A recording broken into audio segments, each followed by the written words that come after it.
நீங்களே கடந்த காலங்களில் பிரதமர் மோடி 2012 குஜராத்தினுடைய முதலமைச்சராக இருக்கும்போது அதிக வரி வசூலிக்கிற இந்திய அரசு எங்களுக்கு குறைந்த தொகையை கொடுத்து கொண்டிருக்கிறது குரல் எழுப்பி போர்க்குரல் முழக்கமிட்டவரே இதே மோடி தான்.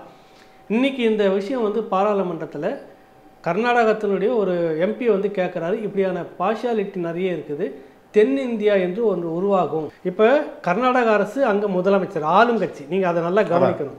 ஆளுங்கட்சி போராடக்கூடாதுன்னு அவங்க பேசிக்கிட்டு இல்லை. காங்கிரஸினுடைய நீங்கள் தான் போய் சப்போர்ட் பண்ணி பிரச்சாரம் பண்ணிட்டு வந்தீங்க, வெற்றி விழாவில் பக்கபலமாக கூட நின்னீங்க, கரெக்டுங்களா? ஆனால் தண்ணியை மட்டும் நாங்கள் கேட்க மாட்டோம், தண்ணியெல்லாம் கேட்ட மாட்டோம், அணை கட்டுறதையும் தடுக்க மாட்டோம், அதுவும் நான் தடுக்கவே மாட்டோம். ஆனால் நாங்கள் உங்கள் கூட ஜெயிக்கிறதுக்காக வருவோம், தோழமை இல்லை. அதனால் இங்கே எங்கள் மண் எப்படி போனாலும் பரவாயில்ல, இங்கே தண்ணி இல்லாமல் செத்தாலும் பரவாயில்ல, விவசாயி எங்களுக்கு கரன்சி இருக்குது, நாங்கள் கிளாஸில் போட்டு கரைச்சி குடிச்சுக்குவோம் அப்படின்ற நிலையில் இருக்கிறவங்க தான் இவங்க. மற்றதுக்கெல்லாம் முன்னே போய் நிற்கிறீங்கல்ல, காங்கிரஸ் வெற்றி விழாவுக்கு மேடையில் போய் நிற்கிறீங்களே, இது அந்த மாதிரி வந்து பங்கு எடுத்துக்கணுமா? ஸ்டாலின் போயிருந்தாருன்னா ஒரு நிலைமை வேறையா இருக்கும்ல, அரசியல் களமே மாறி இருக்கும். அந்த மாநில முதலமைச்சர் இவரும் ஃபீல்டு இறங்கிட்டாரு, கர்நாடகா நீயும் வா முடிஞ்சது, ரோட்டில் தானே இறங்கிட்டோம், 2 பேரும் இறங்கிட்டாங்க ஏற்கனவே. நீங்கள் இறங்க, இங்கேயே கூட உட்காருங்களேன், டெல்லிக்கு கூட போவாங்க, உங்களுடைய உடல்நிலை கருதி நலம் கருதி நீங்கள் போகாது, இங்கே உட்காந்துருங்க, போராட்டம்னு உட்காந்துருங்க. லட்சக்கணக்கில் திரளுமா திரளாதா திமுக கூட்டம், டெல்லி பயப்படுமா பயப்படாத, உங்களுக்கு என்ன பயம்? ஏன் நீங்கள் பின்னாடி வந்துட்டு எட்டி பார்த்துன்னு பின்னாடி நிற்கிறீங்க போராட்ட காலத்தில், தலையை மட்டும் காமிச்சிக்கிறீங்க, நீங்கள் அப்பா பின்வாங்க, ஏன்? அது ஆல்ரெடி 2 பேர், ஒருத்தர் உள்ள இருக்கிறாரு, ஆமாம், இன்னொருத்தர் எப்போ வேணா உள்ள போவார். அதுதான் மடி நிறைய கனம் இருப்பதால், நான் பணம்னு சொல்லலை, கனம் பணம் ஊழல் அதான் சொல்ல வர, அதை சொல்ல வரல, இதை சொல்ல வரேன்றேன். மடி நிறைய உங்களுக்கு அப்படிப்பட்ட கனம் இருப்பதால் நீங்கள் எல்லாத்துக்கும் ஒரு பயம், எதை கண்டாலும் பயம். பேருக்கு ஒரு இந்த மக்கள் எல்லாம் வாக்கு வாங்கணும், தேர்தல் வரப்போகுது, நாங்களும் எதிர்க்கிறேன்னு காட்டிக்கிறதுக்காக நீங்கள் செய்கிறீங்க. இது நீங்கள் வந்து இந்த மக்களை வஞ்சிக்கிறீங்க. நீங்கள் தான் மூர்க்கமாக போராடி இந்த உரிமையை பெற்றிருக்கணும். தமிழ்நாட்டுடைய வரியை வாங்குறதுலேருந்து, இந்த ஆளுநர் இங்கே பண்ணுற விஷயத்துலேருந்து நீங்கள் இறங்கி ரோட்டில் போராடினா என்ன அந்த ஆட்சி போவோம், அவ்வளோதானே. செல்வி ஜெயலலிதா ஒரு முறையும் அவங்க இருந்து அந்த வாஜ்பாயாக இருந்தாலும் சரி, பின்னாடி வந்த காங்கிரஸாக இருந்தாலும் சரி, ஒரு அச்சம் இருந்ததில்லை. அந்த அம்மா டெல்லியில் வந்து இறங்கி இங்கே டேரா போட்டுச்சுன்னா அதகலம் ஆகிடும், பெரிய சிக்கல் ஆகிடும், சட்ட ஒழுங்கு பிரச்சனை வரும். அவங்க பயந்தாங்கல்ல, அந்த பயம் இப்போ இன்றைக்கி இருக்குதா மோடி அரசுக்கிட்ட? உங்கள் மேலே அந்த எண்ணெய் அது என்ன அடித்து போட்டால் கூட வராது அப்படின்ற மாதிரி உங்களை கொண்டு வந்துட்டாங்களே. இன்றைக்கி மிதின்னு மிதிச்சா கூட இன்னும் கொஞ்சம் 4 மிதிச்சிக்கிங்க எஜமான்னு சொல்கிற அளவுக்கு வந்துட்டார் ஸ்டாலின் அவர்கள் அப்படின்னு மோடி நினைக்கிறார். இப்போ சீமானை என்ஐஏ குறிவைக்குது, இல்லை மத்திய அரசு குறிவைக்குதுன்னா நேராக அவர்கிட்ட வந்து என்ஐஏ விசாரிக்கலாம். ஆனால் அதை விட்டுட்டு சாட்டை துரைமுருகன், நம்ம இடும்பவனம் கார்த்தி, இது போன்ற 2ஆம் கட்டம் கூட அவங்கள சொல்ல முடியாது. என்ன காரணம்னா, ஏற்கனவே இன்னொருத்தர் சொல்லியிருக்கிறார், இதே பாஜகவில் சீமானுடைய கோப்பு அமித்ஷா டேபிளில் இருக்கிறது, உள்துறை அமைச்சர் அமித்ஷா சொல்லியிருக்கிறாங்களே இல்லையா, நடந்திருக்குல்ல. அப்போ என்ன கோப்புன்னா, ஒன்றும் இல்லை, போகிற இடம் முழுக்க கட்டுக்கடங்காத கூட்டம் வந்துட்டுருக்கு, மிகப்பெரிய ஆதரவு வந்துட்டு இருக்குது. இது கட்டுப்படுத்தலைனாக்கா நாளைக்கு என்ன ஆகும்? இந்த இடத்துல தான் நேதாஜி காந்தி இந்த மாதிரி வருது. இப்போ இவர்களெல்லாம் காந்தியை போனவர்கள் சமரசம் ஆகிடுவாங்க பிரிட்டிஷோட சேர்ந்து, நீ எப்போ கொடுக்குறியோ கொடு, உங்களுக்கு கூட நான் ஒத்துழைப்பு கொடுக்குறேன் அப்படின்னு. அவர் அதெல்லாம் கேட்டுட்டு இருக்க முடியாது, ஐயா நீ ஆரம்பிச்சிட்டு தனியாக பார்த்துக்கலான்ற நேதாஜி. இவர் அந்த ஆயுத போராட்டத்துக்கு போகல சீமா. இந்த மண், இந்த இனம், மொழி, இங்கே வந்து வளச்சுரண்டல் இதெல்லாம் அனுமதிக்க முடியாது, தனித்த ஒரு தன்மையோடு இருக்கணும், டெல்லியில் கூட்டாட்சி, இதுதான் பேசிகிட்டு இருக்கிறாங்களே. இப்போ இப்படிப்பட்ட ஒரு ஆள் வந்துடக்கூடாது என்ற நோக்கம் இதுக்குள்ளே இருக்குதா இல்லையா? இதெல்லாம் நீங்கள் கூட்டி கழித்து பார்த்தீங்கன்னா இப்போ இது வந்து ஒரு முடிச்சு போடுற இடம் வருதா இல்லையா? மெட்ராஸ் ஸ்கூல் ஆஃப் ஜேர்னலிசம் வழங்கும் diploma in applied journalism and digital media. ஆழமான கருத்தியல் வகுப்போடு தொழில்நுட்ப பயிற்சி, செய்திக்களத்தில் நேரடி அனுபவத்தோடு செய்தி சேனல்களில் பயிலும் வாய்ப்பு, முன்னணி ஊடக ஆளுமைகளின் தொடர்ச்சியான கலந்தாய்வு மற்றும் கற்பித்தல். மாணவர் சேர்க்கை நடைபெறுகிறது. இன்றைய தொடர்பு கொள்ளுங்கள். வணக்கம் ஏகலைவன். வணக்கம். தேர்தல் சூடு பிடிச்சிச்சு அப்படின்னு சொல்லலாம். ஏன்னா இப்போ நடக்கிற டெவலப்மெண்ட்லாம் ரொம்ப விறுவிறுப்பாகவும் அதே நேரத்தில் நம்ம சிந்திக்க வேண்டியதாகவும் இருக்குது.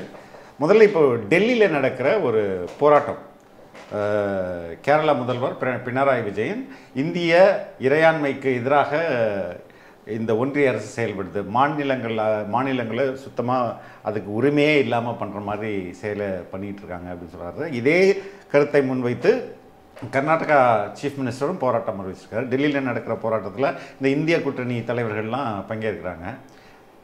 இதற்கு 2 நாள் முன்னாடி காங்கிரஸ் வந்து இந்த நார்த் சவுத்து ஒரு பிளவை ஏற்படுத்துதுன்னு பிரதமர் வந்து நாடாளுமன்றத்தில் பேசுகிறாரு.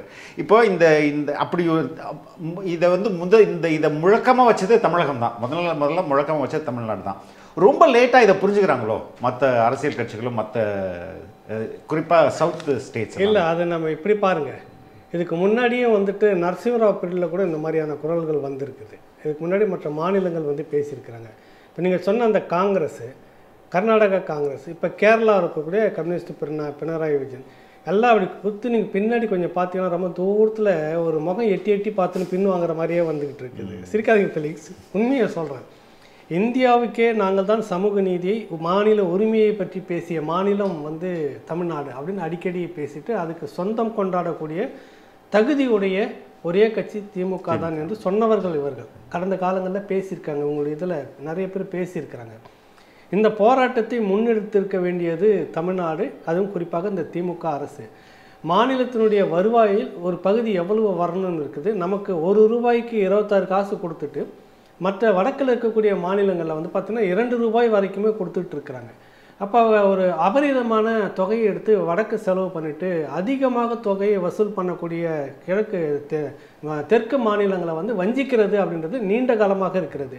அண்ணா அன்று சொன்ன அந்த வார்த்தை, வடக்கு வாழ்கிறது தெற்கு தேய்கிறது அப்படின்றதுக்காக கடந்த முறைகளில் கலைஞர் கொஞ்சம் மாற்றி சொன்னார். தெற்கு வளர்கிறது, வடக்கு வந்து தேய்கிறது என்ற அளவுக்கு இன்றைக்கி அரசியல் மாறி இருக்குதுன்னு சோனியா காந்தி அவர்கள் கூட்டணியோடு இருந்தப்போ பல முறை பேசியிருக்கிறார் கருணாநிதி அவர்கள். எது எப்படி இருந்தாலும் இப்போ கர்நாடக அரசு அங்கே முதலமைச்சர் ஆளுங்கட்சி, நீங்கள் அதை நல்லா கவனிக்கணும்.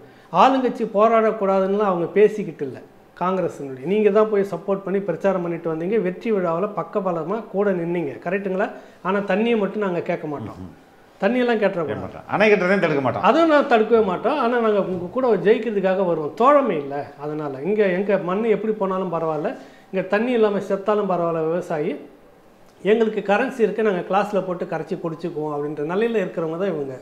சரி, இங்கே வந்து பார்த்தீங்கன்னா தேவ் சிவகுமார் பகிரங்கமாக ரோட்டில் இறங்கி போராட வந்துட்டாரா இல்லையா? முதலமைச்சர் தானே அவர். அது பக்கத்தில் அப்படி எடுங்க, கேரளா சமீபத்தில் தான் நீங்கள் நட்பு பாலம்லாம் போய் பேசிக்கிட்டு வந்திருந்தீங்க. அந்த எல்லைக்கு அந்த பக்கம் வந்து நட்பு இங்கே இருக்கும். அங்கே பார்த்தீங்கன்னாக்கா காங்கிரஸ் கூட்டணியெல்லாம் அடிச்சுப்பாங்க. அப்படி ஒரு சித்தாந்தம் இருக்கிற கட்சி அது. அதையும் மீறி நீங்கள் போய் இங்கே பேசுகிறீங்க. அங்கே முல்லை பெரியார் தண்ணியெல்லாம் கேட்டுற மாட்டீங்க, அங்கே வந்து இடிக்கும் உங்களுக்கு. ஆனாலும் வந்து உறவுக்காக போய் பேசுகிறீங்கல்ல, அந்த அவரும் முதலமைச்சர் தானே, உங்களை மாதிரி முதலமைச்சர் தானே. அவரும் வந்து இப்போ நேராக ஃபீல்டில் இறங்கிட்டார்ல. எங்களுக்கு உண்டான வரியை நீங்கள் குறைக்கிறீங்க, மாநில உரிமை. என்னென்னா எல்லா இடத்துலையுமே இந்த கவர்னரை வச்சுக்கிட்டு பண்ணுற அழிச்சாட்டி இருக்குல்ல, அது கொஞ்சம் நெஞ்சம் இல்லை. இதை வந்து பாரதிய ஜனதா கட்சியில் பல நீங்கள் சிறப்பு அம்சங்கள் எங்ககிட்ட இருக்குது, நிறைய விஷயங்கள் நாங்கள் செய்திருக்கிறோம் அப்படின்னு நீங்கள் சொல்லிக்கிட்டாலும் கூட உங்களுக்கான பெரிய ஒரு சுருக்கு கயிறு இந்த கவர்னர் வச்சுக்கிட்டு நீங்கள் பண்ணக்கூடிய இந்த மாதிரியான விளையாட்டுகள். ஆமாம், இது வந்து எந்த மாநில அரசும் அனுமதிக்காது. நீங்களே கடந்த காலங்களில் பிரதமர் மோடி 2012 குஜராத்தினுடைய முதலமைச்சராக இருக்கும்போது அதிக வரி வசூலிக்கிற இந்திய அரசு எங்களுக்கு குறைந்த தொகையை கொடுத்து கொண்டிருக்குன்னு குரல் எழுப்பி போர்க்குரல் முழக்கமிட்டவரே இதே மோடி தான். இன்றைக்கி இந்த விஷயம் வந்து பாராளுமன்றத்தில் கர்நாடகத்தினுடைய ஒரு எம்பி வந்து கேட்குறாரு, இப்படியான பார்ஷியாலிட்டி நிறைய இருக்குது, தென்னிந்தியா என்று ஒன்று உருவாகும், பார்த்துக்குங்க. அதாவது இதுக்கு முன்பு ஐ திங்க் ஜெயராம் ரமேஷா இல்லை வந்து Shashi Tharoor united states of south India அப்படின்னு வந்தால் கூட வருவதற்கான வாய்ப்புகள் கூட இருக்குன்னு வார்னிங் வச்சாரு. ஆனால் இப்போ நீங்கள் சொல்கிறீங்க திமுக மேலே, ஆனால் இந்த ஸ்டாலின் அரசு வந்த பிறகு ஸ்டாலின் தலைமையில் டெல்லியில் அவங்களும் ஒரு போராட்டத்தை இதே கருத்தை அவங்க தான் முதல்ல ஆரம்பித்தாங்க. முதல்ல ஆரம்பித்தாங்க. அதை ஒரு அடையாளத்தை போராட்டமாக நிறுத்திட்டு வந்துட்டாங்க. இது இப்போ ஆரம்பிக்கலை, தொடக்கத்திலேருந்து எதிர்கட்சியாக எப்போல்லாம் இருக்கிறாங்களோ அந்த மாதிரிலாம் ஆரம்பிச்சிருக்காங்க. டெல்லியில் கூட்டணியில் இருக்கும்போது போராட மாட்டாங்க. இதை முன்னெடுத்து நடத்த வேண்டியது தமிழ்நாடு தான். மூத்த மாநிலம்னு சொல்லிக்கிற இவர்களுக்கெல்லாம் சகோதர மாநிலம்னு சொல்லக்கூடிய அவர்களுக்கெல்லாம் மூத்த மாநிலம் தமிழ்நாடு. இந்தியாவுக்கே முதன்மை மாநில உரிமையை குரல் கொடுத்ததே நாங்கள் தான். ஒரு மாநிலத்தினுடைய முதலமைச்சர் கொடி ஏற்றணுமா, சுதந்திர கொடியை ஆளுநர் ஏற்றணுமான்ற பிரச்சனைக்கு முன்னோடியாக இருந்தது தமிழ்நாடு. சொல்லிக்கிறீங்கல்ல, இப்போ நீங்கள் இல்லை அதை போராடி இருக்கணும். சரி, இப்போ அவங்களோட ரெப்ரசன்டேட்டிவ் சிவா போயிருக்கிறாரு, திருச்சி சிவா, அதுக்கப்புறம் பிடிஆர் பழனிவேல். அது 10ஓட பயணம்னா நீங்கள் என் ஆளை பிரதிநிதி அனுப்புகிறேன், மற்றதுக்கெல்லாம் முன்னே போய் நிற்கிறீங்கல்ல.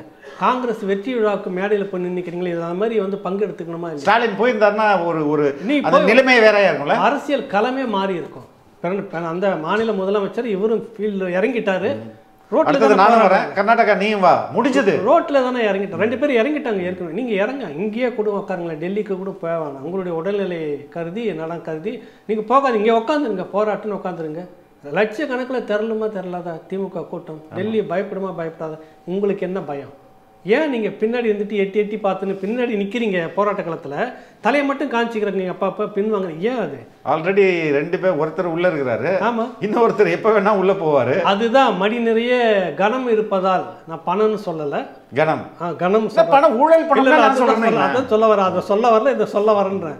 மடி நிறைய உங்களுக்கு அப்படிப்பட்ட கனம் இருப்பதால் நீங்கள் எல்லாத்துக்கும் ஒரு பயம், எதை கண்டாலும் பயம், எதை கண்டாலும் பயம். பேருக்கு ஒரு இந்த மக்கள் எல்லாம் வாக்கு வாங்கணும், தேர்தல் வரப்போது நாங்களும் எதிர்க்கிறேன்னு காட்டிக்கிறதுக்காக நீங்கள் செய்கிறீங்க. இது நீங்கள் வந்து இந்த மக்களை வஞ்சிக்கிறீங்க. நீங்கள் தான் மூர்க்கமாக போராடி இந்த உரிமையை பெற்றிருக்கணும். தமிழ்நாட்டுடைய வரியை வாங்குறதுலேருந்து, இந்த ஆளுநர் இங்கே பண்ணுற விஷயத்துலேருந்து நீங்கள் இறங்கி ரோட்டில் போராடினா என்ன அந்த ஆட்சி போவோம்? அவ்வளோதானே. அடுத்தது அப்படியே 2 மடங்கு ஓட்டு போட்டு மக்கள் கொண்டாடி உங்களை கொண்டு வந்து உட்கார வைப்பாங்க. நாமெல்லாம் எதிர்க்கவே முடியும். நான் எதிர்த்தே பேச முடியாது. அதை இது வந்து செய்தது இந்த அரசு சரிதான், வீம்புக்கே இந்த அரசு திரும்ப உட்கார வைக்கணும்னு மக்கள் வந்துருப்பாங்களே. ஏன் பயம் உங்களுக்கு? எல்லாம் உள்ளே போயிடுவாங்கன்னு பயமா? என்ன காரணம் உங்களுக்கு? மாநில உரிமையை பற்றி பேசுனது எல்லாமே நீங்கள் தான். மாநில சுயாட்சி அண்ணா பேசும்போது சொன்னார், எங்களுக்கு என்று ஒரு தனித்தன்மை இருக்கிறது அப்படின்னு சொல்லிட்டு. இந்த உலகத்துக்கும் இந்த நாட்டிற்கும் மட்டும் அல்லது இந்த உலகத்துக்குமே நாங்கள் கொடுக்கக்கூடிய தனித்தன்மை ஒன்று இருக்குது, சிறப்பம்சங்கள் ஒன்று இருக்குது. நாங்கள் தனித்த இனத்தவர்கள், அதற்காக வேண்டும் இந்த மாநில உரிமைன்னு நாங்கள் கேட்குறோம் அப்படின்னு டெல்லியில் பேசுனது இன்றைக்கி இருக்குது. அப்போ இவ்வளோ சிறப்பாக ஒரு தனித்தன்மையை வந்து இருக்கக்கூடிய நீங்கள் தான் முதல்ல சொன்னார். உங்களுடைய வழிகாட்டி, உங்களுடைய அந்த தொடக்க குருன்ற அண்ணா பேசுனதே நீங்கள் தூக்கி கிடப்பில் போட்டுட்டு இன்றைக்கி அரசியல் பேரத்துக்காக பதுங்கி போராட்ட காலத்துக்கு நிற்க வேண்டிய அவசியம் என்ன? ஒரு பக்கம் காங்கிரஸ் உங்களுக்கு கூட்டணியில் அங்கேயும் வேணும், அதுக்காக 2 பிரதிநிதிகளை நாங்கள் அனுப்புகிறவங்க கூட. மறுபக்கம் நாங்கள் வந்து நியூட்ரலாக இருந்துக்கிறோம். நீங்கள் டெல்லிக்கு ஒரு ரகசிய தகவலை சொல்கிற மாதிரி நாங்கள் வரல. முதலமைச்சர் பிஜேபி எதிர்ப்பு அப்படின்றது திமுக எதிர்கட்சியாக இருக்கும்போதும் சரி, ஆளுங்கட்சியாக இருக்கும்போது முழுமையாக பண்ணதே இல்லையே. அதன் கிளை அமைப்புகள், கூட்டணி அமைப்புகள், கூட்டணி கட்சிகள் பண்ணுற எதிர்ப்பில் கால்வாசி திமுக பண்ணதில்லை. இது வரைக்கும் இல்லை. ஆனால் போன முறை எதிர்கட்சியாக இருந்தபோது கருப்பு பலூன்லாம் பறக்க விடுறது, அது கூட இவங்க திமுக ஆர்கனைஸ் பண்ண ஒரு ப்ரொட்டஸ்ட். திமுகவும் கலந்து கொண்டாங்க. எந்த காலகட்டத்திலையும் ஃபெலிக்ஸ் அங்கே நின்றுட்டு போராட்ட களத்தில் இருக்கிறாருன்னா பின்னாடி ஒரு தலை அப்படி குனிஞ்சு பார்த்தீங்கன்னா பின்னாடி ஒரு தலை தெரியும். அப்படி தான் இருக்குது. திமுக நேரடியாக ஃபெலிக்ஸுக்கு இணையாக உள்ளே வந்து நின்றுக்கிட்டு போராட்ட காலத்தில் முகம் காட்டி நிற்கிற மாதிரி அவங்கள. ஏன் அந்த பயம் உங்களுக்கு? 2 பிரதிநிதி அனுப்புறீங்களே. ஒரு முதலமைச்சர் களத்துக்கு வந்திருந்தாருன்னா டெல்லி இன்னைக்கு திரும்பி பார்த்துருக்குமா இல்லையா?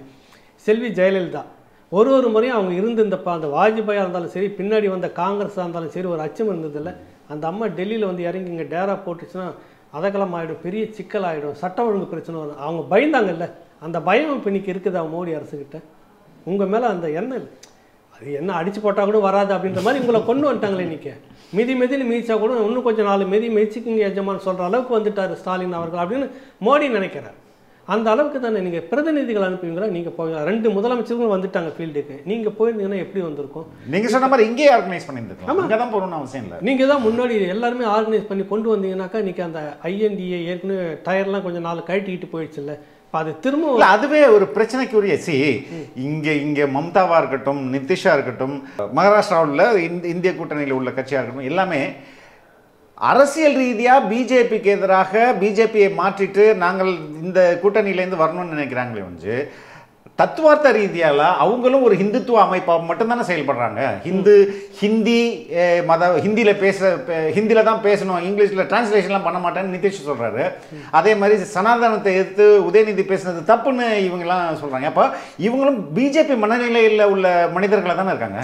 இல்லை, வடக்கு முழுக்க அது காங்கிரஸ் இருந்தாலும் பிஜேபி இருந்தாலும் அதாவது தீவிரவாதம் மிதவாதம் அந்த தான் 2 ஒரே முகம்தான். கொஞ்சம் இதை வச்சுட்டு நம்ம எப்படி சனாதனத்தை எதுக்குறது, ரைட் விங் எப்படி? அது வசனம் பேசிட்டாங்க தெரியாம ஃபெலிக்ஸ், விட்டுருங்க. அதை போய் எதுக்கு அரசியல் ஆகிட்டாங்க? அவங்க எதை தெரியாம பேசிட்டாங்க. உண்மையிலே எதிர்க்கக்கூடிய ஆட்கள் அவங்க சனாதனத்தை போய் எதிர்த்திருக்கிறாங்களா? நாங்களும் இந்துக்கள் தான் சொல்றாங்க. நாங்கள் தான் 1000க்கும் மேற்பட்ட கோயில் குடமுழுக்க செய்தோன்றீங்க. இந்த பக்கம் பெரியாருடைய சிலையை நீங்க வச்சுக்கிறீங்க. பெரியாரை கடவுளை கற்பித்தவன் முட்டாள் அயோக்கியன்னு காட்டு முன்னாடின்னு சொன்னது முழக்கமும் உங்களுக்கு வேணுன்றீங்க. அந்த பக்கம் நாங்கள் சனாதனத்தை எங்களை விட யார் வளர்த்தார்கள் அப்படின்னு பேச. எங்கே இருக்குது உங்ககிட்ட சனாதானம்? எந்த சனாதனம்? முதல்ல திராவிடத்துக்குள்ளே இருக்கிற சனாதனத்தை ஒழிக்கிறதுக்கு வழியை பார்க்கணும். நீங்கள் அவ்வளவு சனாதானம் உங்ககிட்ட இருக்குது. நீங்கள் வந்து பேசுகிறீங்க எல்முருகன் ஒருத்தர், நீங்கள் எல்லாம் அமைச்சராக, அப்போ நீங்கள் எல்லாம் அப்படின்னு சொல்கிறப்ப தகுதி இல்லாதவன்று நீங்கள் என்னங்க எதை சொல்கிறீங்க? ஒரு நபரை அந்த சமூகத்தை குறைத்து சொல்கிறீங்களா? உதயநிதி வந்து இங்கே பேட்டி கொடுக்கும்போது உதயநிதின்ற தயாநிதி வந்து தயாநிதி என்ன சொல்லுங்கள் டிஆர் பாலா நாங்களாம் தாழ்த்தப்பட்டவர்களா நீங்கள் சொல்லுங்கள் அப்படின்னு சொன்னாரா இல்லையா? அந்த மனம் உங்களுக்குள்ளே இருக்குதா இல்லையா? அது இருக்க போய் தானே ராசாவை பொது தொகுதியிலேருந்து நீங்கள் ரிசர்வ் தொகுதிக்கு மாற்றினீங்க. அப்போ சனாதானமாக இல்லையா? இது வந்து சனாதானத்துக்கு எதிரானது. சமூக நீதி கட்சி என்னானாலும் என் கட்சி உறுப்பினர் எனக்காக சிறையெல்லாம் இருந்துக்கிறோம், எனக்காக பல விஷயங்கள்லாம் செய்து தியாகம் பண்ண ராசா பொது தொகுதி தானே நிற்பான், நாங்கள் நிற்க வச்சு ஜெயிக்க வைப்போம் சொல்லியிருக்கணுமா இல்லையா? ஏன் அது அங்கே ரிசர்வ் தொகுதி மாற்றப்பட்டோன்னே நீலகிரிக்கு மாற்றினீங்க? அந்த சனாதானம் உங்ககிட்ட இருக்குதுன்றது நீங்கள் திரும்ப அப்போ நீங்கள் என்ன அந்த சனாதானத்தை பற்றி பேச போகிறீங்க? அது ஆரிய சனாதானம்னா உங்கள்கிட்ட அதோட கூடுதலாக திராவிட சனாதானம் இருக்குது.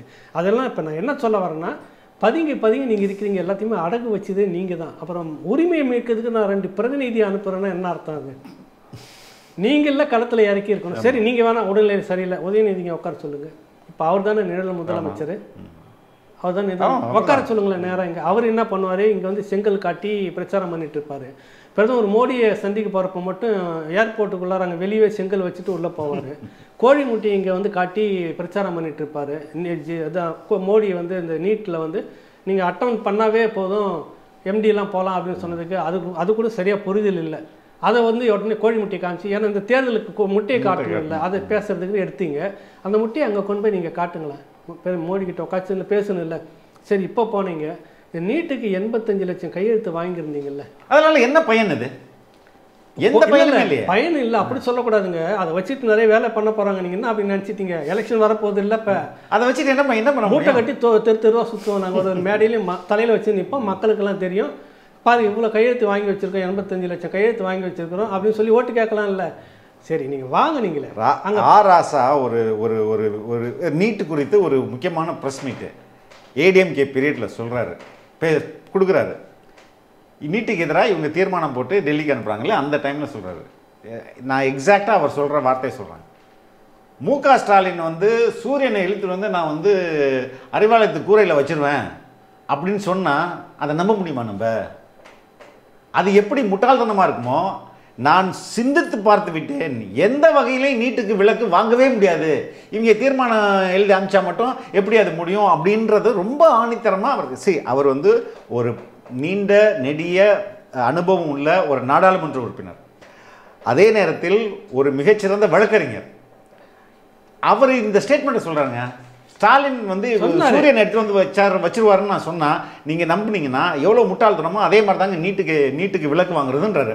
சரி, அவங்க கட்சியோடைய முக்கிய இளைஞரணி தலைவர் கையெழுத்து வாங்கிட்டு இருக்காரு. இப்போ அவர் நினைச்சு சிரிப்பாரா சிரிக்க மாட்டாரா? அது ரொம்ப மானக்கேடா சிரிப்பாரானா சொல்லிக்க முடியாது. இப்போ நான் என்னன்றேன், இது ஒரு முறை பழைய பேசுனது ஒரு முறை உதயநிதி கிட்ட அவர் சொன்னார்னு வச்சுக்கோ, எப்பா நம்மள்ட்ட இருக்குது எதிர்கட்சியாக இருக்கும்போது இப்படி சொன்னேன், நீ இப்படிலாம் செய்யாதுன்னு சொல்லியிருக்கலாம்ல. இப்போ நான் சொல்ல வந்ததுன்னா இந்த 85 லட்சம் பேர்கிட்ட கையெழுத்து வாங்கினது இருக்குல்ல, எடுத்துகிட்டு நேரம் மோடிக்கிட்ட போனீங்கல்ல, ஐயா இந்த மாதிரி இந்த கையெழுத்து எடுத்துன்னு வந்து பக்கத்தில் வச்சுக்கிட்டு இதையும் கொஞ்சம் பாருங்கன்னு ஒரு முறை சொல்லியிருக்கலாம்ல. ஏன் இங்கேயே வச்சுட்டு போயிடுறீங்க? மறதியை உங்களுக்கு. அப்புறம் ராசா பேசினது விஷயத்தை சொன்னதை விட நளினி சிதம்பரம் அவர்கள் சிதம்பரம் அவருடைய மனைவி அங்கே நேரடியாக இனி எல்லாம் ஓவர் முடிஞ்சு போச்சு, இதுக்கு மேலே இதில் எதுவும் பண்ண முடியாது. நீட்டுக்கு எதிராக அந்த வழக்கு நடத்துகிற அரசுக்கு சார்பாக அவங்க தானே வழக்கறிஞர். ஆமாம், காங்கிரஸினுடைய அது வேணா கேட்டால் தொழில் வேற தோழர், இது வேற தோழர் நாங்கன்னு சொல்லிக்கோங்க. சரி எப்படியா போகட்டும். அவங்களுக்கு ஒரு கேஸ் தான் இருக்குது. ஆமாம், வேற கேஸே இல்லை. உச்ச நீதிமன்றம் முடிச்சு வச்ச விஷயத்த திரும்ப உட்காந்துன்னா மக்களை திரும்ப நீங்கள் ஏமாற்றிக்கிட்டு இருக்கிறீங்க. இதெல்லாம் எங்கே வருதுன்னா, நீங்கள் அடகு வச்ச மாநில உரிமைகளை நீங்கள் ஒன்று பார்த்தீங்கன்னா, இப்போ அந்த என்ஐஏ பற்றி அடுத்தது பேசலாம் கண்டிப்பாக, அதை பற்றி பேசி இதுக்கு அவங்க தான் ஜெயலலிதா அவர்கள் இருந்தபோது கடுமையாக எதிர்த்தாங்க. இருந்த வரை அதிமுக அரசு இருந்த வரைக்கும் அனுமதிக்கலைங்க. என்னென்னா, நீ மாநிலம் இங்கே போலீஸை நான் வச்சுட்டு இருக்கிறேன், நேராக டெல்லியிலேருந்து வரும், நீ தூக்கிட்டு போயிடுவேன். தீவிரவாதம் வந்து தடுக்கக்கூடியது. அது இந்த அம்மா ரொம்ப கடுமையாக பண்ணாங்க. நமக்கு தெரியும், காம்ப்ரமைஸே கிடையாது. நெடுமாறெல்லாம் நட்பு சக்தியில் இருந்தால் கூட தூக்கி உள்ளே வச்சுட்டாங்க. நிறைய தெரியும், நிறைய பண்ணாங்க. ஆனால் அப்படி இருக்கிற அவங்க சொன்னாங்க, நீ என்கிட்ட சொல்லு, நாங்கள் கைது பண்ணி தரோம், அது இல்லைன்ற பட்சத்தில் நடவடிக்கை எடு. அதை விட்டு நீ மாநில உரிமையை போலீஸு நீயே கையில் எடுத்துகிட்டு நான் அங்கேருந்து நேராக வருவேன், இவர் வந்து தீவிரவாதம் ஒரு தொடர்பு தூக்கிட்டு போனேன் அப்படின்னு எதிர்த்தாங்க. இந்த திமுக அரசு இப்போ வந்தோடனே, ஸ்டாலின் அரசு வந்தோடனே புரசவாகத்தில் அதுக்கு அலுவலகம் கொடுத்து இடத்தையும் கொடுத்து செயல்பட்ட வச்சது அவர். இல்லை நீ என்ஐஏக்கு வந்து பார்லிமெண்ட்டில் வந்து இவங்க ஒப்புதல் கொடுத்தாங்களா? திமுக அரசு, திமுக கட்சி ஒப்புதல் கொடுத்து எல்லா கேடுகளுக்கும் பிள்ளையார் சூரி போட்டதே இவங்க தான். போட்டுட்டு இங்கே வந்து இல்லை மீத்தேனுக்கு அங்கே போட்டிங்க, இங்கே வந்தோன்னே பெரிய அப்புறம் எதிர்கட்சியான பிற்பாடு நாங்கள் தெரியாமல் போட்டு விட்டோம். இது எது தான் நீங்கள் போடாமல் வந்தீங்க சொல்லுங்கள். நீட்டுக்கான இவ்வளோ பெரிய மோசமான ஒரு இதுக்கு பண்ணதே நீங்கள் தான் பண்ணீங்க. இப்போ புதிய கல்விக் கொள்கையை நீங்கள் தான் உள்ளே கொண்டுட்டு வர போகிறீங்க பேரை மாற்றி. ஜவஹர் வந்து ரிசைன் பண்ணிட்டு போனார், நீங்கள் கல்விக்குழு தலைவராக போட்டவர். அவர் சொன்னதுக்கு உங்களால் பதில் சொல்ல முடியல, கரெக்டுங்களா? அப்போ நீங்கள் எதை வந்து எதிர்க்கிறீங்க சொல்லுங்கள். அந்த பக்கம் வந்து மாநில உரிமையை நாங்கள் மீட்கிறோம்னு சொல்லிட்டு போராடுறவங்களுக்கு கெடுக்கிறதுக்காக உள்ளே இருக்கிறீங்களா, துணையாக உள்ளே இருக்கிறீங்களா? இது கொஞ்சம் மக்கள்கிட்ட வெளிப்படையாக சொல்லிட்டாருன்னா நல்லாயிருக்கும். அடுத்த ஏகலைவன் இந்த என்ஐஏ இப்போ சீமானை என்ஐஏ குறிவைக்குது இல்லை மத்திய அரசு குறிவைக்குதுன்னா நேராக அவர்கிட்ட வந்து என்ஐஏ விசாரிக்கலாம். ஆனால் அதை விட்டுட்டு சாட்டை துரைமுருகன், நம்ம இடும்பவனம் கார்த்தி, இது போன்ற இரண்டாம் கட்டம் கூட அவங்கள சொல்ல முடியாது. ரொம்ப அந்த கட்சியில் பெரிய அளவு பாதிப்பை ஏற்படுத்த முடியாத ஒரு யங்ஸ்டர்ஸ் இருக்காங்களே, அவர்களை வந்து என்ஐஏ வந்து விசாரிக்குது அப்படின்றத இது பின்னாடி என்ன நோக்கம் என்ன? இதுதான் அரசியல் வந்து என்னென்ன, இப்போ நேராக நெருக்கிறதுக்கு முன்னாடி சுற்றி ஒரு அச்சத்தை ஏற்படுத்துகிற வளையத்தை போடுற மாதிரி இது அர்த்தம். இது வந்து என்ஐஏ அது வந்து நாட்டில் தீவிரவாதம் வளரக்கூடாது, அது நடக்கக்கூடாது, எல்லாருக்குமே பொதுவான எண்ணம். அது சர்வதேச அளவில் அந்த தரத்தோடு இருக்கணும்னு 2017 கொண்டு வந்து, அப்புறம் திருத்தம் 19 கொண்டு வந்து, அது பல விமர்சனங்களுக்கெல்லாம் உள்ளாச்சு, கொண்டு வந்து நடைமுறை சட்டமாக்குறப்ப எதிர்த்தது இங்கே எதிர்த்துட்டு இருந்தாங்க. அப்புறம் வந்துருச்சு இன்னைக்கு இவங்க வந்தோடனே கொண்டு வந்துட்டாங்க. சர்வதேச தரம் இருக்கணும் அதில் வந்துட்டு. இப்போ அவங்க பார்த்தீங்கன்னா அமெரிக்கா, லண்டன் உள்ளிட்ட புலனாய்வு நிறுவனங்களோட தொடர்பு இந்த என்ஐஏ. அப்போ அந்த தரத்தோடு தான் மற்றவங்கள மாதிரி அடித்து உடச்சி சித்திரவதை பண்ணி இப்படிலாம் கிடையாது. ரொம்ப நுணுக்கமாக கேள்விகள் மூலமாக எல்லா பதிலும் கொண்டு வரதுக்கு செய்யறாங்க. அதெல்லாம் ஓகே. சின்ன தகவல் மட்டும், அந்த ஒரு என்ஐஏ அதிகாரிகள்கிட்ட பேசினேன் நான், ஏங்க இதெல்லாம் தேவையாங்க, எப்படி நீங்களும் அதுக்கு அந்த அதிகாரியும் அந்த அமைப்பில் இருக்கிறாரு, அதனால தத்துவார்த்த ரீதியில் அவருக்கு அப்போ அவர் என்னை கன்வின்ஸ் பண்ணுற மாதிரி ஒரு ஸ்டேட்மெண்ட் சொன்னார். என்ன சிபிஐ வந்து சக்சஸ் ரேட்டு 20% கூட இல்லை, 80% வந்து அது வந்து நிரூபிக்கப்படாமல் தான் போயிடுது. அப்போ சக்சஸ் ரேட்டு ரொம்ப கம்மியாயிடுச்சு சிபிஐயில். அப்போ தான் எங்களுக்கு இப்படி ஒரு தேவைப்படுது. இங்கே சக்ஸஸ் ரேட் வந்து 90% இதுவரையும் நாங்கள் பண்ணதில் 90% சக்ஸஸ் ரேட்டு நாங்கள் காட்டியிருக்கோம் அப்படின்ற மாதிரி ஒன்று சொல்லுவோம். அவங்க எடுத்தால் பெரும்பாலும் அது வந்து சரியான கேஸாக தான் இருக்குது அப்படின்றத அவர் என்கிட்ட சொல்லி எடுக்கிறாங்க. என்னென்னா இதில் வந்து பார்த்தீங்கன்னா இப்போ மும்பை குண்டுவெடிப்புக்கு பிறகு தான் இது நாட்டுக்கு தேவை அப்படின்னு கொண்டுட்டு வராங்க, சர்வதேச தரத்தோடு கொண்டு வராங்க. ஓகே, எல்லாம் கரெக்டு. இதில் ஏன் இவங்களெல்லாம் சம்மந்தப்படுத்துகிறாங்க நீங்கள் கேட்டிருந்தீங்களே, சீமானை தொடாமல் இவங்களெல்லாம் பண்ணுறாங்கிறப்ப ஓமலூரில் பிடிப்பட்ட அந்த நபர்கள் கூட ஒருத்தர் பேசியிருக்கிறார் வெளிநாடுகளில். அவர் வந்து ரீஆர்கனைஸ் பண்ணுறதுக்காக, அந்த இயக்கத்தை வந்து பண்ணுறதுக்காக வேலையில் இருந்துட்டு இருக்கிற ஒரு உளவுத்துறையை சேர்ந்த ஒருத்தர் அப்படின்னு சொல்கிறாங்க. அப்படியா இருந்தாக்கா அவங்க வந்து உலகத்தின் தலை சிறந்த முதன்மையான ஆயுதங்களெல்லாம் பயன்படுத்தின அந்த குழு துருப்பிடிச்ச துப்பாக்கி வச்சு தேய்ச்சிக்கிட்டு கெமிக்கல்லாம் வச்சு கலந்து அதில் வெடிமருந்து போட்டு வச்சுக்கிட்டு இந்த வேலையை செய்துட்ருப்பாங்க. இதுவே வந்து சோதிக்கப்படுது. என்ன காரணம்னா அவங்களுக்கு 2019 வந்து விடுதலை புலிகள் மீதான இயக்கம் 5 ஆண்டுகளுக்கு தடை. எப்பவுமே ஒரு 5 வருஷம். இப்போ வரப்போகிற இதில் வந்து அது முடியுது, 24 முடியுது. திரும்ப நீங்கள் நீடிக்கணும். நீடிப்பதற்கு முன்பாக 2019 இந்த மாதிரி தான் சில விஷயங்கள்லாம் செய்து காட்டினாங்க. இப்போ நீடிக்கிறதுக்காக வேண்டியனால இந்த நெட்வொர்க்லாம் இருக்குது. ஒன்றும் இப்போ நாட்டுக்கு ஒரு பெரிய அச்சுறுத்தல் இருக்குது, டெரரிசம் இங்கே மறைமுகமாக இருக்குது, ஸ்லீப்பிங்கில் இருக்குது, எப்போ வேணாலும் வந்துடும். அப்போ இந்த சட்டத்தை இருக்கணும், தடையை நீக்கக்கூடாது புலிகள் மீதுன்னு செய்கிறதுக்காக ஒரு பக்கம் மூமெண்ட் இதுக்குள்ளே இருக்குது. அடுத்தது அந்த நபர் பேசினவர் வந்து இவங்க கூடலாம் பேசியிருக்கிறதுக்கான வாய்ப்பு இருக்குது அப்படின்னு அவங்க நினைக்கிறாங்க, சந்தேகப்படுறாங்க. எப்போயோ 2-3 பேர் பேசுகிறாங்க. இப்போ நிறைய பேர் நம்மகிட்டையும் புலம்பெயர்ந்த நாடுகள்லேருந்து பேசுகிறாங்க. அதில் யார் விடுதலை புலி, யார் வந்து சிவிலியன் அப்படிலாம் தெரியாது. பட் நம்ம அந்த சம்மந்தமாக பேசுறது இல்லை. அவங்க பழைய சம்பவங்களை சொல்லுவாங்க, நம்ம கேட்டுட்ருப்போம். அந்த மாதிரி அவங்க யாருன்னா கேட்டிருக்கலாம்.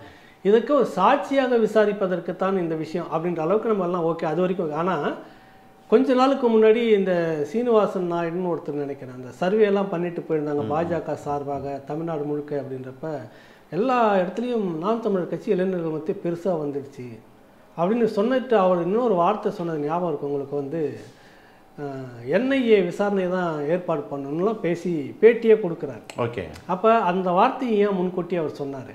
இப்போ அண்ணாமலை இப்போ அடிக்கடி சொல்லக்கூடிய வார்த்தை, அண்ணா சீமான் நான் ஒரு பக்கம் போயிட்டு இருக்கிறேன்னா நீங்கள் எதுக்குன்னு என்ன போட்டு பேசிட்டு இருக்கிறீங்க, முதல்ல உங்கள் கட்சியை காப்பாற்றிக்கிங்கண்ணா. அந்த வார்த்தை திரும்ப சொல்கிறாரு. இப்போ பாஜகவில் இந்த வார்த்தை ஏற்கனவே சொன்ன வார்த்தை, இன்னும் மற்றவர்களும் வந்துட்டு எல்லாம் சொல்லக்கூடிய வார்த்தைலாம் பார்த்தீங்கன்னாக்கா சீமான் தன்னுடைய கட்சியை காப்பாற்றிக்கிட்டா. அப்போ நீங்கள் வேறு ஏதோ ஒரு திட்டமிட்டு நகர்றீங்களா இல்லையா? அதுதான் இங்கே என்ஐஏ மீது சந்தேகம் இல்லை, அது ஒரு சரியான முறையில் சர்வதேச தரத்தில் வந்திருக்குதுன்னு ஓகே சரி. இப்போ இதெல்லாம் பேசப்படுறதுலாம் ஏன் பேசுனீங்க? என்ஐஏ பற்றி ஏன் அவர் முன்கூட்டியே பேசணும்? இவரையும் அந்த வார்த்தையை பயன்படுத்தணும். என்ன காரணம்னா, ஏற்கனவே இன்னொருத்தர் சொல்லியிருக்கிறார் இதே பாஜகவில், சீமானுடைய கோப்பு அமித்ஷா டேபிளில் இருக்கிறது, உள்துறை அமைச்சர் அமித்ஷா சொல்லியிருக்கிறாங்களே இல்லையா, நடந்திருக்குல்ல.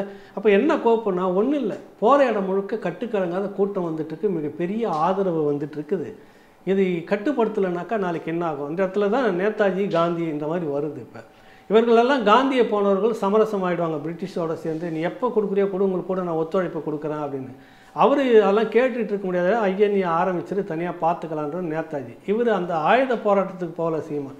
இந்த மண், இந்த இனம், மொழி, இங்கே வந்து வளச்சுரண்டல் இதெல்லாம் அனுமதிக்க முடியாது, தனித்த ஒரு தன்மையோடு இருக்கணும், டெல்லியில் கூட்டாட்சி, இதுதான் பேசிகிட்டு இருக்கிறாங்கல்ல. இப்போ இப்படிப்பட்ட ஒரு ஆள் வந்துடக்கூடாது என்ற நோக்கம் இதுக்குள்ளே இருக்குதா இல்லையா? இதெல்லாம் நீங்கள் கூட்டி கழித்து பார்த்தீங்கன்னா இப்போ இது வந்து ஒரு முடிச்சு போடுற இடம் வருதா இல்லையா?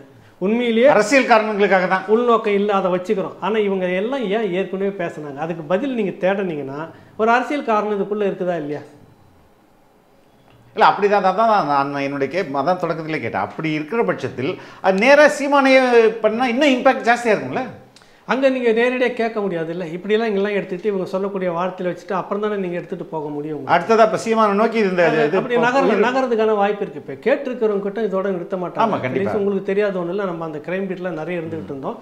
இதை வச்சு இப்போ இடும்பாவன கார்த்திக் தம்பி இருக்கிறாரு, விஷ்ணு இருக்கிறாரு, இவங்க சொல்லக்கூடிய அந்த இதெல்லாம் எடுத்து வச்சுருப்பாங்க. ஒரு 10, 15, 20 பக்கம் இருக்கும், நிறைய இருக்கும், 50 பக்கத்துக்கு மேலே எழுதியிருப்பாங்க. இதெல்லாம் படித்து இதுலேருந்து ஒரு 100 கொஸ்டின்ஸ் எடுப்பாங்க, அதுக்கெல்லாம் பதில் திரும்பி கேட்டுவாங்க. இப்படி ஒன்று ஒன்றா நெருக்கி கடைசியாக அவரை கோக்கிறதுக்கு எங்கேயாவது இடம் இருந்தால் கோத்து விடுவாங்க. இது செய்யறதுக்கான வாய்ப்பு இருக்குதுங்க. நான் இப்போவும் சொல்ல வரேன், என்னையே சரியாக விசாரிக்குதுன்னு நம்ம எடுத்துக்கிட்டாலும் கூட இந்த நபர்கள் முன்கூட்டியே ஏன் சீமான் மீது, நாம் தமிழர் கட்சி மீது இப்படியான தாக்குதலை கொண்டு வந்தாங்க? தேர்தலுக்கு முன்பே நடக்கும்னு நினைக்கிறீங்க? தேர்தலுக்கு முன்பாக ஒரு நெருக்குதலை கொடுப்பாங்க உங்களுக்கு. பிரச்சனை வந்து இதுக்குள்ளே இருக்கணும், அவங்க அந்த களத்துக்குள்ளே அதிகமாக கவனம் வந்துடக்கூடாது. மக்கள் வந்து அதிக பெரும்பான்மையாக பொதுவில் நினைக்க தோணிட்டாங்க. இந்த 2 பேரை தவிர மாற்றா ஒன்று வந்தால் நல்லாயிருக்கும் அப்படின்னு நினைக்க தொடங்குறப்ப ஒரு அச்சத்தை மக்கள்கிட்டையும், அதையும் இப்படிலாம் சொல்கிறாங்கப்பா, போலீஸ் எது தீவிரவாதம் அப்படி இப்படின்னு சொல்லுவாங்க. பாருங்கள், இப்போ உங்களுக்கு ஒரு உதாரணம் சொல்ல வரேன். பெங்களூர் ரங்கநாத் ராஜீவ் கொலை வழக்கில் நீங்களும் பார்த்துருப்பீங்க அவரை. ரங்கநாத் நான் சந்தித்து பேசினேன் பெங்களூரில், இங்கேயே வரப்போ பேசிகிட்டு இருந்தேன், பேட்டி எடுத்திருந்தேன் குமுதத்துக்கு. ஒரு லேத்து தெரியல, இரும்பு பட்டறையில் தினக்கூலிக்கு ஒரு அப்போவே வந்து ஒரு 250 ரூபாய்க்கு வேலை செய்கிற 2-3 பேர் அவ்வளோதான் இருந்துட்டு இருந்தான்னு நினைக்கிறேன். அதில் அதிகமாக ஒரு நாளைக்கு வந்துடாது, 1000-2000 அவ்வளோ தான் வரும். ஆனால் அவரை கைது பண்ணி ஹெலிகாப்டரில் கூட்டின்னு வந்தப்போ இங்கே இருக்கக்கூடிய ஒரு பெரிய பில்டப் மீடியாலாம் எப்படி பேசுறது ஞாபகம் இருக்கா? ஹெலிகாப்டரில் கூப்பிட்டுட்டு வந்தாங்க. தொழிலதிபர்னா நம்மளும் பயந்துட்டோம், ராக்கெட் வாங்குற அளவுக்கு பணம் கொடுத்துருப்பாரோ, ஏதாவது ஏவுகணை எடுத்துன்னு வண்டியாக ஏவுகணை அனுப்புகிற அளவுக்கு தொழிலதிபரை தான் இப்படி கொண்டுட்டு வராங்க. சுற்றி பிளாக் கேட்ஸ் கொண்டு வந்து இறக்குன விதம், அந்த சொன்ன விதம் பேப்பரில் வந்த விதம் பார்த்தீங்களா இல்லையா? ஒரு அச்சுறுத்தல். அந்த கடைசியாக பிச்சை எடுக்காத குறையாக அந்த நபர் இருந்துட்டு போனாங்க. அவ்வளோ பெரிய தொழிலதிபர்ன்றவருக்கு ஏன் அந்த பிச்சை எடுக்கக்கூடிய நிலைமைக்கு பிச்சை எடுக்கலை, அந்த அளவுக்கு வறுமையில் இருந்துட்டு தான் இறந்தார். கட்டமைக்கப்படுறது இப்படி, அந்த மாதிரி ஒரு கட்டமைப்பு இங்கே நோக்கி நகர்கிறதான்ற சந்தேகம் வருகிறது. நாம் மக்கள் மத்தியிலேருந்து ஒரு அச்சுறுத்தி ஒரு அந்நியப்படுத்தணும், வாக்குகளை வந்து சிதைக்கணும் அப்படின்ற ஒரு போக்குதலுக்குள்ளே இருக்குது. நேற்று அதிமுக மாநாடு, சேலம்ல மாநாடு நடக்குது. அப்போ வந்து நாங்கள் வந்து கூட்டணியை விட்டு வெளியே வந்துட்டோம், அது உண்மைதான், திரும்பி போக போகிறதில்ல, அதுவும் உண்மைதான். ஆனால் தமிழக மக்களின் உரிமைக்காக நாங்கள் வந்து இஷ்யூ பேசிஸில் ஆதரவு தருவோம், வெளியிலிருந்து ஆதரவு தருவோன்ற மாதிரி ஒரு புது குரலை எடப்பாடி உதிர்த்திருக்கிறார். இது ஏற்கனவே திமுக அதிமுக மேலே சொல்கிற ஒரு குற்றச்சாட்டு. இது வந்து பாஜக அதிமுக கூட்டணி உடைஞ்சதெல்லாம் நம்பாதீங்க, 2 பேருமே நாடகம் ஆடுறாங்க அப்படின்ற, அது ஆல்மோஸ்ட் இது இது இது அது அதுக்கு இணையாக தானே இவர் பேசியிருக்கிறாரு. இல்லை, அதுதான் வீட்டுக்குள்ளே வந்து கசப்புன்னு வந்துட்டோம் ஃபெலிக்ஸ் வெளியில், ஆனால் வாசல்லே உட்காந்துருப்போம். புரியுதில்ல? தனி வீடு பார்த்துட்டுலாம் பண்ணால் வாசலில் எந்த நேரம் உனக்காக உட்காந்துருப்போம், உனக்கு எதுவும் சிக்கல் வந்துடக்கூடாது இல்லை, அதனால் வாசல்லே உட்காந்துருப்பன்ற விதத்தில் இப்போ இருக்குது. மீண்டும் ஒரு சத்திய சோதனைக்குள்ளே அதிமுக குதிக்க போகுதுன்னு நினைக்கிறேன் நான். சிறுபான்மையினுடைய மக்கள் ஓட்டு கிட்டத்தட்ட 40 லட்சம் இது நீங்கள் சொல்லியிருந்தீங்க, 40 லட்சம் ஓட்டு. அது எல்லாமே வந்துட்டு அதில் ஒரு பெரும்பகுதி பார்த்தீங்கன்னா கிட்டத்தட்ட 70% திமுகவுக்கு தான் போகும், மீதி தான் உங்ககிட்ட வரும். அதுதான் வெற்றி தோல்வியில் ஒரு பகுதி வந்து நிர்ணயிக்கிறதுன்னு சொல்ல வரப்போ, நீங்கள் பாஜக கூட இருந்ததால் தான் கடந்த முறை இவ்வளோ அடி வாங்குனீங்க, இல்லைன்னா அதுக்கான அவசியம் இல்லை. குறைஞ்ச வித்தியாசம் தானே உங்களுக்கு. இப்போ நீங்கள் திரும்பவும் வந்துட்டு பாஜக விட்டு வெளியே வந்துட்டுன்ற பேரில் கிட்டத்தட்ட ஓரளவுக்கு எல்லாம் ஓரளவுக்கு பரவாயில்ல, சரி வந்துட்டாங்க வெளியில், அவங்களையும் ஆதரிப்போன்னு பாதி பேருக்கு மேலே நகர்ந்து அந்த பக்கம் வந்துட்டு இருக்கும்போது, இல்லை நாங்கள் வந்து அவருக்கு எதுவும் பாதிப்பு வந்துடக்கூடாது, நாங்கள் வாசல்லே உட்காந்துட்டு இருக்கிறோம் அவருக்காக அப்படின்னா அது என்ன அர்த்தம்? இல்லை, பாஜக கூட்டணியிலேருந்து வெளியில் வந்துருச்சு அதிமுக. ஆனால் இதுவரை பாஜக எதிர்ப்புன்றது ஒன்றுமே கிடையாது. ஒரு வார்த்தை கூட பாஜகவுக்கு எதிராக இவங்க பேசல. அவங்களுடைய இப்போ பொருளாதாரத்தை பற்றியோ அவங்களுடைய இப்போ நடக்கிற இப்போ ராமர் கோவில் பற்றி எதுவுமே பேசல. வாயை திறக்காத பாஜக பற்றி கிரிட்டிசிசமே பண்ணுறதில்ல. இல்லை, இப்போ திமுக பேச மாட்டாங்க. காரணம் வந்து ஆளுங்கட்சி. எதிர்கட்சியாக இருக்கும்போது தான் உங்களை குறை சொல்லிட்டு இருந்தாங்க, அடிமை அதிமுக அரசுன்னு. இப்போ நீங்கள் வெளியில் வந்துட்டீங்கல்ல, உங்களை அடிமை அதிமுகன்னு சொல்லிட்டு இருந்தாங்கல்ல, 10 முறை நீங்கள் திமுக சொல்லி பாஜக அட்டாக் பண்ணணுமா இல்லையா? கண்டிப்பாக அதுதான் கூட்டணியில் இல்லைன்றீங்க. நாட்டு மக்களுக்கு பாஜக செய்த துரோகத்தை நாங்கள் மக்கள்கிட்ட சொல்லணும், ஒன்றை சொல்லுங்க அப்படின்னா ஒன்றும் சொல்ல மாட்டேங்கிறாங்களே. திமுக அதிமுக 2 பேருக்கும் ஒரு எண்ணம் என்ன தெரியுங்களா? எப்படி இந்த முறை வந்துச்சுன்னா தொங்கலில் தான் வரும் பாஜக. அப்படி வரும்போது நம்மகிட்ட ஒரு குறிப்பிட்ட சதவீத நாடாளுமன்ற உறுப்பினர்கள் இருந்தாங்கன்னா அதுக்கு ஆதரவு தேவைப்படும். அப்போ நம்ம வந்து டிமாண்ட் வச்சு அவங்க கூட சேர்ந்துக்கலாம் அப்படின்னு கூட ஆயிடலாம். ஆமாம், நிறைய விஷயங்கள் பேசி சமரசம். நான் சொல்கிறது அந்த நேருவின் மகளே நிலையான ஆட்சி தருக அந்த மாதிரி திரும்ப ஒரு சூழ்நிலை மாறாது. மாறிடுச்சுன்னா நம்ம திரும்ப செந்தில் பாலாஜி ஈஸியாக எல்லாம் வெளியில் வந்துடலாம், நாங்களும் வெளியில் போயிடலாம். இவங்க ஒரு தனி இதெல்லாம் எடுத்ததுக்கு துரைமுருகன் பொன்முடியெல்லாம் இருக்குது, இதெல்லாம் சமரசம் பண்ணணும் இல்லையா? அப்போ இந்த தேர்தல் இவர்களுக்கு வாழ்வா சாவா. 2 திமுக அதிமுக 2 பேருக்குமே இருக்குது. அப்போ 2 பேருமே வந்து ஒரு நாடகம். பாஜக பகைச்சிக்கவும் முடியல, பெருசாக பேசவும் கூடாது. ஆனால் நான் பகைச்சிட்ட மாதிரி சொன்னால் தான் எனக்கு ஓட்டு வரும். இப்போ 2 பேருக்கும் ஒரு பெரிய சிக்கல் இருக்குது. இல்லை, அப்படி ஒரு தொங்கு நாடாளுமன்றம் வந்து மோடி வந்து மெஜாரிட்டி வர மாதிரி 2 பேருமே சப்போர்ட் கொடுப்பாங்க. முதல்ல இல்லை, நான் மாலை போடுவேன், நீங்கள் மாலை போடுவேன், 2 பேரும் அங்கே நின்று ஏர்போர்ட்டில் அடிச்சுக்கிறாங்களா இல்லையா பாருங்க. நீங்கள் கட்டாயம் நடக்கும். நான் தான் முதல்ல வந்தேன், நான் தான் மோடி அவர்களுக்கு, அவர் தான் வெண்தாடி பெரியார்னு சொல்லுவாங்க. நாங்கள் பார்த்த ஜனநாயகத்தை சமூக நீதி உண்மையிலே நடைமுறைப்படுத்திட்டு இருக்கிறதே மோடி வெண்தாடி பெரியார்னு திமுக சொல்லும். விரைவில் அந்த காலகட்டம் வரும். காரணம் நெருக்கடி அவ்வளோ இருக்குது. இவரை விட இல்லை நாங்கள் அண்ணாவையும் சேர்த்து அவராக பார்க்கிறோம் அப்படின்னு அதிமுக சொல்லும் வெற்றி பெற்று விட்டார். ஏன்னா அவ்வளோ தேவைகள் இவங்களுக்கு இருக்குது, மடி நிறைய வச்சுக்கிட்டு இருக்கிறாங்க. அதுதான் மக்கள் நலன்னா ஒரு காலமாக. ஃபெலிக்ஸ், நீங்கள் ஒரு 30 வருஷமாக இருக்கிறீங்க, நானும் இந்த இடத்துல இருக்கிறோம், பார்த்துட்டு இருக்கிறோம். எந்த அரசியல் கட்சிக்கும் ஆண்டு கொண்டிருக்கிற இருவருக்குமே மக்கள் நலன்றது துளி கூட அக்கறலாங்க. தன்னுடைய சொந்த பாக்கெட் நிறைதா, அதுக்கு என்ன பண்ணணும்? அதை மட்டும்தான். ஒன்றும் இல்லை, வாஜ்பாய் அரசை வந்துட்டு ஒரு ஓட்டில் வந்து வீழ்த்துறாங்க செல்வி ஜெயலலிதா. முடிஞ்சு போச்சு. நீங்கள் அது வரைக்கும் பண்டாரம் பரதேசி கட்சின்னு சொல்லிட்டு இருந்தீங்க, ஆர்எஸ்எஸ் ஒரு மோசம்னு சொல்லிட்டு இருந்தீங்க. அப்புறம் போய் பிரதமரை ஆதரிக்கிறதுக்கு என்ன சொன்னார்? நாட்டில் வந்து ஸ்திரத்தன்மை நிலையான ஒரு பிரதமர் இவருக்கு என்ன கண்ணீர் வந்துச்சு பிரதமருக்கு? என்ன நீங்கள் இதுக்கு முன்னாடி தேவகவுடாவை ஆதரிச்சிங்கல்ல, அதுவே நிற்கல இல்லை. அப்புறம் என்னன்னா இப்போ ஒட்டிக்கிறதுக்கு மந்திரி பதவி வேணும் இல்லை, அதுக்காக உடனே நாட்டின் நலன் கருதின்னு இல்லை. இந்த நாட்டை பற்றி இவருக்கு என்ன கவலை? முதல்ல தமிழ்நாட்டை பற்றியே கவலை இல்லை, படலை. எந்த அளவுக்கு போயிடுச்சுன்னா ஆர்எஸ்எஸும் தீகா மாதிரி ஒரு சமூக இயக்கம் தானே அப்படின்ற அளவுக்கு முட்டு கொடுக்குற அளவுக்கு போயிட்டாங்க. ஆமா, முரசொலியில் எழுதுற அளவுக்கு வந்தார்ல. இல்லை, இப்போ நம்ம பேட்டியே வந்துச்சு. அதுதான் சொல்ல வரேன்னா, இப்போ அந்த அளவுக்கு உங்களுக்கு கொள்கையெல்லாம் இல்லை. மூட்டை தூக்கி வச்சுட்டு பெரியார் வந்தால் கூட பெருசு பெரியாரை நீங்கள் கொஞ்ச நாள் நீங்கள் மேலே பரலில் உட்காந்துருது, அடுத்த தேர்தல் தான் கூப்பிட்டா நீங்கள் கீழே வரணும், அதுக்கு மத்தியில் வந்தீங்கன்னா பெருசு உனக்கு எனக்கு ரொம்ப லடாயிடும் பார்த்துக்கோ அப்படின்னு சொல்கிற அளவுக்கு பெரியாரை நீங்கள் வச்சுட்டாங்க. நீங்கள் எதில் சமரசம் ஆகலை உங்களுக்கு? அதனால் நாட்டின் நலன் கருதி அப்படின்னு சொல்கிறது எல்லாமே இவருடைய நலன் கருதி, சொந்த நலன் கருதி வரக்கூடிய தேர்தலில் எப்படியாவது காங்கிரஸ் வந்துச்சுன்னா அந்த பக்கமும் போயிடும். இப்போ திமுக தான் சிக்கல். என்னென்னா ஒரு குதிரையிலே மல்லு கட்டி ஊந்தா கூட கயிறு பிடிச்சி தொங்கி இங்கே ஏதோ ஏறி போகலாம். 2 குதிரையிலையும் கால் வச்சுட்டு போகிறப்ப 2 பிரிஞ்சிச்சுன்னா கீழ்ச்சிட்டு ஓடணுன்ற நிலைமைக்கு வரணுன்ற மாதிரி அங்கேயும் நம்பகத்தன்மை இல்லாமல் உங்களை ராகுல் பார்த்துட்டு இருக்கிறார். நீங்கள் அந்த மாதிரி நடந்துக்கிறீங்க.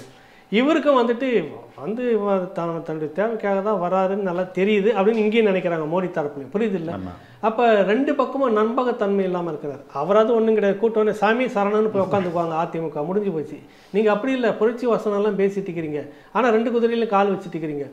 அதில் 2 பக்கத்துலேயும் என்ன முடிவு வரப்போகுதுன்னு தெரியல. நம்ம சிக்கல் இதில் இவங்களுக்கு தான் இருக்குது. ஆனால் இது ரொம்ப வித்தியாசமான விறுவிறுப்பான தேர்தலாக இருக்கும். இந்த தேர்தல் வந்து இதுக்கு முன்னாடி நிறைய அனுபவம் நமக்கு, அதில் மாறுபட்ட ஒரு அனுபவம் இந்த முறை. ஏன்னா இவங்க 2 பேரும் என்ன விதமாக பேச போகிறாங்கன்னு. அதிகம் காங்கிரஸையும் அட்டாக் பண்ண மாட்டாங்க, அதிகம் பாஜகவையும் அட்டன் பண்ண. ஆனால் நாங்கள் தேர்தல் இல்லை இன்னும் ஒரு பெரிய விஷயம் நான் சொன்னேன். இங்கே வந்து பாஜகவுக்கு எதிராக கூட்டம் போடணும் அப்படின்னு திமுகவுடைய ஆதரவு நட்பு சக்திகள் நினைச்சா கூட அதுக்கே பர்மிஷன் கிடைக்கிறது இல்லை. அதான் உண்மை. அப்போ எப்படி மோடிக்கு எதிரான நீங்களும் அந்த மனநிலை ஏற்படுத்த மாட்டீங்க, உங்களுக்காக ஏற்படுத்துகிற இயக்கங்களுக்கும் அது பர்மிஷன் கொடுக்க மாட்டீங்கன்னா அப்போ யாருக்கு நட்டம்? உங்களுக்கு தானே நட்டம். சரி, நான் இப்போ உங்ககிட்ட ஒரே ஒரு கேள்வி கேட்டுறேன், உங்கள் அனுபவத்தை வச்சு சொல்லுங்கள். சத்தியமா பாஜகவை இவங்க எதிர்க்கிறாங்களா? சத்தியமா மனசார சொல்லுங்க. சத்தியமா எதிர்க்கல. சத்தியமா இப்பவும் இல்லை, எந்த வகையில் எதிர்க்கல? சரி, இது கொள்கை சார்ந்த முக்கியமான இது மாதிரியான என்ஐஏ போன்ற பிரச்சனைகள் எல்லாம் கூட அவர்கள் வந்து சமரசம் செய்கிறாங்க. இப்போ நீங்கள் சொன்ன மாதிரி கொள்கை சார்ந்து இப்போ புதிய புதிய புதிய புதிய கல்விக் கொள்கை உட்பட 8 வழி சாலை, பரந்தூர், இது மாதிரி இதுலேயும் அவங்க கூட தான் நிற்கிறாங்க. ஒரு முதல்வராக இருப்பதற்கு முன்பு இங்கே வந்து சென்னை வர்றார் பிரதமர். சென்னை விமான நிலையத்திலேருந்து ஐஐடிக்கு அவரால் போக முடியல, ஹெலிகாப்டரில் போகிறார். அந்த அளவுக்கு இங்கே வந்து போராட்டம் வெடிக்குது, கருப்பு பலூன்லாம் விடுறாங்க. கோபேக் மோடின்றது முதல் முறையாக அகில இந்திய அளவில், இன்டர்நேஷ்னல் உலக அளவில் ட்ரெண்ட் ஆகுது. அந்த அளவுக்கு ஒரு பெக்மெண்ட்டாக இங்கே வந்து மோடி எதிர்ப்பு இருக்குது.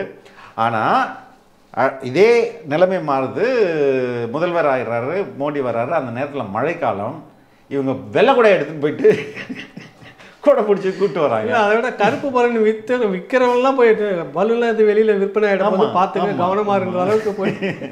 ஸோ அதுதான் சொல்கிறேன், இவர்கள் மக்களை ரொம்ப அது காசை கொடுத்தோ இல்லை கடைசி நேரத்தில் ஏதாவது பண்ணி நம்ம மக்களை விலை கொடுத்து வாங்கிடலாம் அப்படின்னு நினைக்கிறாங்க. அந்த நினைப்பு தான் ரொம்ப தவறானது. அதனால தான் இவங்களால வந்து இவங்களுக்கு ஒரு பெரிய கான்ஃபிடென்ட் இருக்குது, நம்ம ஜெயிச்சிருவோம் அப்படின்ற மாதிரி ஒரு கான்ஃபிடென்ட் இருக்குது. இந்த வாட்டி அது பெரும் கேள்விக்குறியாக மாறும் அப்படின்றதும் நினைக்கிறேன். இன்னொரு கேள்வி நான் திரும்ப உங்ககிட்ட என்னென்னா, ஸ்பெயினுக்கு போயிட்டு ஒரு 3440 கோடி முதலீடை ஈர்த்துக்கிட்டு வர்றதுக்காக 10 நாள் கஷ்டப்பட்டுருக்கிறாரு. உண்மையிலே சொல்லுங்கள், இங்கே ஒரு மந்திரி கிட்ட கேட்டுருந்தாவே கொடுத்துருப்பாங்களா இல்லையான்னு ஒரு கேள்வி எனக்குள்ளே வந்துச்சு. இல்லைங்க, அது வந்து அவங்க போன லிஸ்ட் ஆஃப் அந்த கம்பெனிஸ்லாம் இருக்குல்ல, அந்த கம்பெனி எல்லாமே இங்கே ஆல்ரெடி இருக்குது. ஒரு கம்பெனி டி நகரில் இருக்குது. இங்கே கூட்டம் இங்கே வா, இங்கே என்ன உங்கள் கம்பெனி இங்கே இன்வெஸ்ட் பண்ணுங்க.